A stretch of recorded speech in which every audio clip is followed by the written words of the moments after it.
Conclusion: the path. Actually, there is an easy way. It is the yoke of Jesus, and it is identical to God's hard way. This is no play on words. It is real and true. From God's perspective, they are one and the same. In the words below, Jesus gives us this comfort and encouragement. Come to me, all you who are weary and burdened, and I will give you rest. Take my yoke upon you and learn from me, for I am gentle and humble in heart, and you will find rest for your souls. For my yoke is easy and my burden is light. Matthew 11:28-30. Jesus tells us that his yoke is easy, but at the same time, he does not refrain from calling it a yoke. A yoke is a device that connects you directly to the weight to be pulled, the work to be done, just as a workhorse is connected by yoke and harness to the plow to be pulled. Accepting the yoke of Jesus means committing to work, sometimes to hard work, but he still calls it easy because it spares us and frees us from the yoke of the law. If you have ever felt the need to strive to be good enough for God, to seek approval for others, or to perform, and still not felt acceptable, no matter how hard you struggled, then you know something about the law. That yoke is impossible to bear, and therein lies perfectionism, self-condemnation, guilt, and shame. It will break your back if you take it on. It almost broke mine before I experienced God's grace. My early years in the Christian faith were marked by lots and lots of Bible study, meetings, and conversations that were ultimately driven by a desire to make myself good enough for God. I ended up exhausted and not feeling fruitful or abundant. Fortunately, a pastor friend taught me about abiding or remaining in Christ. He took me through Jesus' words in John 15:4. Remain in me, as I also remain in you.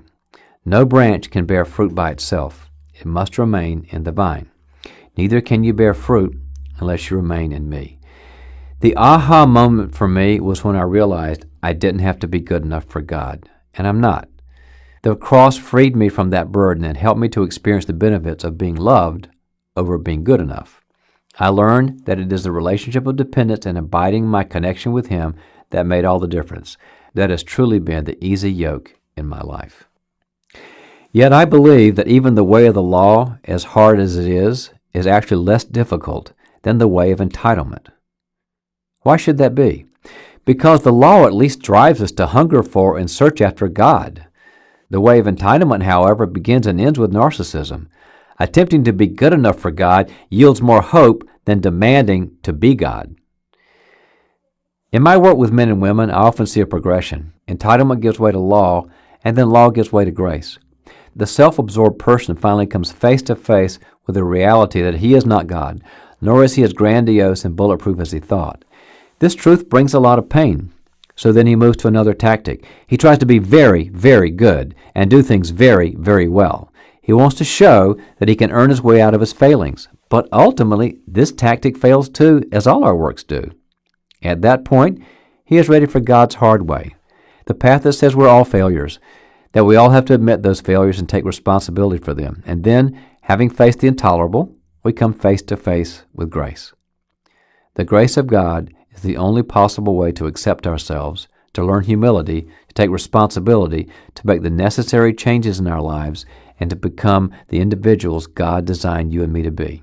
In the end, it's all about grace, the very grace of God.